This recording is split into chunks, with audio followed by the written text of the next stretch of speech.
There are three main types of reels. You have a spin cast reel, a spinning reel, and your bait caster. And if you're new to fishing, this is where a lot of people get confused. Some anglers will tell you a bait caster, it's the only way to go. Others are saying spinning reels are better. And spin cast reels, a lot of anglers, a lot of us actually started with those. But here's the truth. Most anglers begin or start with the wrong reel. The reality is each one has its purpose.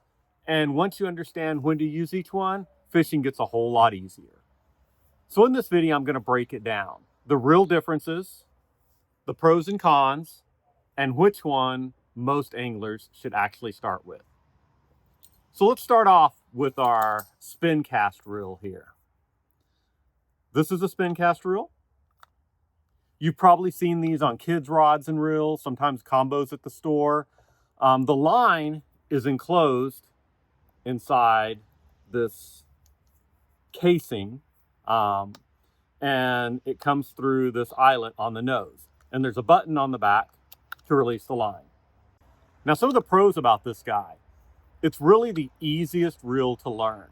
Spin casts are about as easy as it gets. You press the button, you make your cast, release it. That simple design makes them great for beginners, kids, or anyone who just wants to fish without fighting a reel. They also handle wind pretty well since the line is enclosed inside the reel. You can't backlash one of these. It's almost impossible to get knots. Unlike bait casters, they almost never create line twists and birds' nests. So for someone just getting started, that can take a lot of frustration out of fishing. Affordability. Most spin cast reels are pretty inexpensive, which makes them a good option for a casual angler or someone who just wants a simple setup to keep in the truck or tackle box. Now, some of the cons to this guy. You have limited casting distance because the line has to pass through this small hole in the front of the reel. It creates friction, and that usually means shorter casts compared to a spinning reel or a bait caster. They have a weaker drag system. Spin cast reels also tend to have a real simple drag system that it's fine for small fish, but when you hook something bigger, you don't always get the same control you'd get from other types of reels. And many times they have a shorter lifespan because the reel is enclosed, water and moisture can sometimes get trapped inside. Over time, that can lead to rust and corrosion, and they kind of seize up, especially on some of the cheaper models. A lot of spin cast reels end up lasting only a couple of seasons with regular use. They also have a limited line capacity compared to bait casters or spinning reels. The bottom line, some of the newer high-end spin cast reels are definitely better than the old ones. But overall, they're still more limited than a spinning reel or a bait caster. So they're great for simple fishing, but most anglers eventually move on to a spinning reel once they start fishing a little more often. The spinning reel. Spinning reels sit under the rod. So if you look at a spinning rod, it has bigger eyes and the reel mounts underneath it. Whereas the spin cast and the bait caster, the first eye on a casting rod is much smaller and the reel sets on top of the rod. But for most anglers, this is the best all-around reel to start with.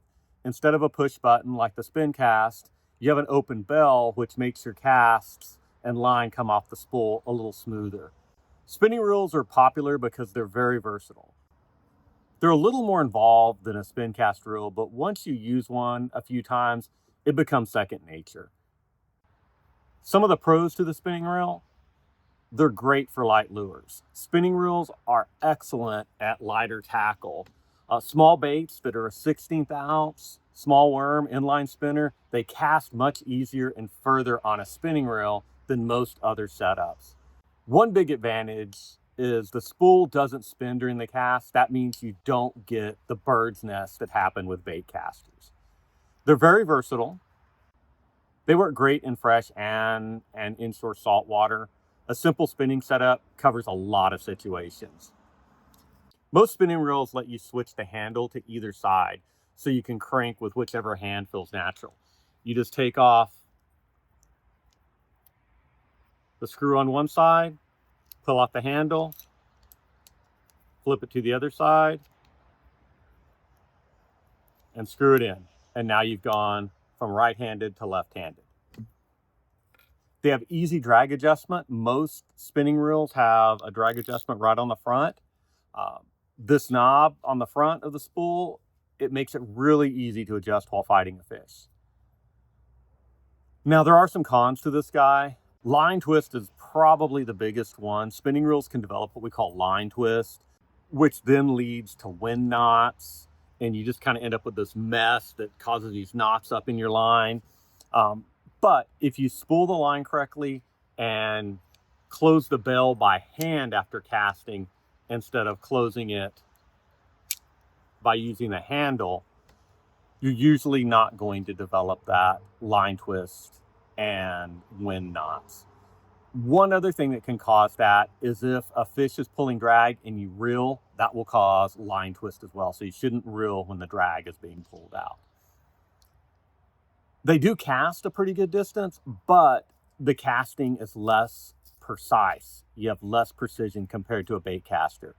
It's hard to get pinpoint accuracy with a spinning reel, especially when you're trying to land a lure like under a dock or in some heavy cover and not get tangled up. And the last con on these guys is larger reels get bulky. When spinning reels get bigger for heavier line, they also get heavier from a weight standpoint and bulkier, especially compared to a bait caster with similar power. This is a bait caster. This is what a lot of bass anglers and inshore fishermen move to once they get some experience. Instead of the line peeling off the spool like the spinning reel does, the spool spins and the line comes off the spinning spool. The other thing about bait casters is they have a lot of adjustments. So you typically have a brake or two, and then you also have a tension knob. So some of the pros about this guy, you have excellent accuracy once you learn how to throw one of these. You can use your thumb on the back of it to control the cast and land the lure right next to docks, stumps, or grass, wherever you're aiming. They typically have more cranking power. The reel sits in line with the rod, which gives you more leverage when pulling fish out of heavier cover. They handle heavier line pretty well. Bait casters will typically manage your heavier mono and fluorocarbon, as well as braid, much better than an equivalent sized spinning reel. And they're really good for heavier lures.